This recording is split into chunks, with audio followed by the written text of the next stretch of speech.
اس منفرد اسلامی YouTube channel کے ڈیئر ویورز کو السلام علیکم ورحمۃ اللہ وبرکاتہ۔ اس کی پروڈکشن ٹیم کی طرف سے میں سبسکرائب کرنے والوں کے لیے شکریہ ادا کرتا ہوں، اور جو لوگ ثواب جاریہ کے اس لیے اس کی ویڈیو کو فارورڈ کرتے ہیں ان کے لیے بھی شکریہ۔ Thank you. اللہ حافظ۔ ہمارے برصغیر پاک و ہند کے معاشرے میں کسی کی وفات کے بعد اس کی روح کے اصالے ثواب کے لیے قرآن خوانی، تیجا، 10واں، 40واں وغیرہ وغیرہ رسومات کا سلسلہ خوب عام ہے، جبکہ جہاں تک میری معلومات ہیں تو ان چیزوں کا اسلام سے کوئی لینا دینا نہیں ہے۔ البتہ میت کے لیے دعا کرنا یا صدقہ و خیرات کرنا کسی حد تک درست ہے۔ اس حوالے سے علی بھائی کا کیا موقف ہے؟ دیکھیں جی، میت کی طرف سے اس کے حق میں جو اصالے ثواب کا ایشو ہے، یہ ہمارے سب کانٹیننٹ میں بالخصوص اور باقی مسلم ورلڈ میں بالعموم ایک سینسٹیو ایشو ہے، کیونکہ یہ موت کے ساتھ جڑا ہوا ہے۔ اور یہ یاد رکھیے گا کہ جو بھی دین میں ایکٹیویٹیز دین کا حصہ سمجھ کر، ثواب سمجھ کر اڈاپٹ کر لی جاتی ہے نا، ان کے خلاف جو کوئی کھڑا ہوتا ہے نا، اس کو لوگ بہت برا سمجھتے ہیں۔ اس لیے آپ دیکھتے ہیں کہ اکثر میت کے موقع پر بڑے بڑے سو کالڈ موحدین بھی جو ہے وہ مصلحت کا شکار ہو جاتے ہیں۔ بہرحال اصالے ثواب کی ایک جو فارم ہے سب سے بڑی، جس کے اوپر پوری امت کا اجماع ہے، وہ ہے میت کے لیے دعائے مغفرت کرنا۔ یہ ہے اصل بنیاد، باقی ساری چیزیں اس کے بعد میں آتی ہیں، اور اس کی جڑ قرآن میں ان الفاظ کے اندر موجود ہے۔ سورۃ الحشر کی آیت نمبر 10 ہے۔ اعوذ باللہ من الشیطان الرجیم، بسم اللہ الرحمن الرحیم۔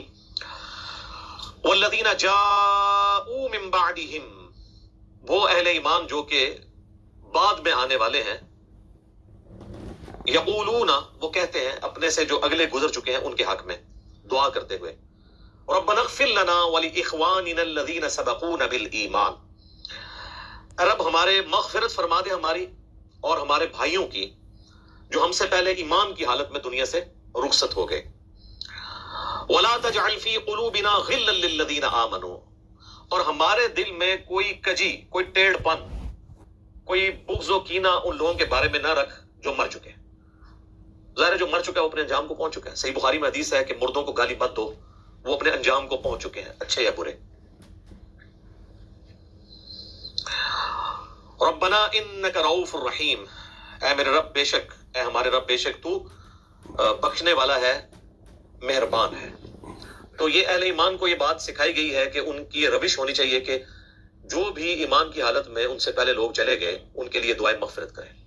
اب یہ ایک الگ حقیقت ہے تلخ کہ ایمان کی حالت میں ہمارے معاشرے کے اندر تو اسی کو سمجھا جاتا ہے جو آپ کے فرقے پہ مرا ہو، کیونکہ دوسرے فرقے پہ مر جائے تو وہ تو ایمان کی حالت میں مرا ہی نہیں ہے۔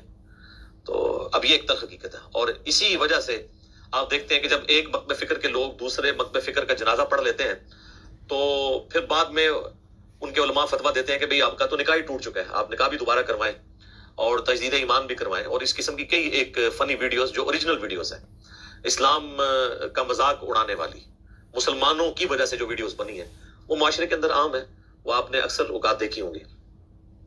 اب میرے بھائیو، یہ جو دعا کا معاملہ ہے یہ اللہ تعالیٰ نے ایسا اوبلیگیٹری رکھا ہے کہ ہماری جو اسلام کی بیسک ٹیچنگز ہیں ان کے اندر اس کو ایک ضروریات دین کے طور پر اللہ تعالیٰ نے ان چیزوں کو جاری فرما دیا ہے۔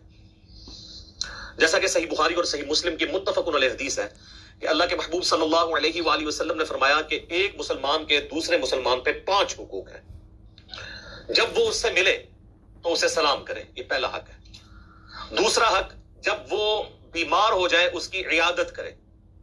تیسرا حق، جب وہ مر جائے تو اس کی نماز جنازہ پڑھے، تو ظاہر ہے نماز جنازہ میں دعا مانگے گا مرے ہوئے کے لیے۔ چوتھا حق، جب وہ دعوت دے تو اس کی دعوت کو قبول کرے۔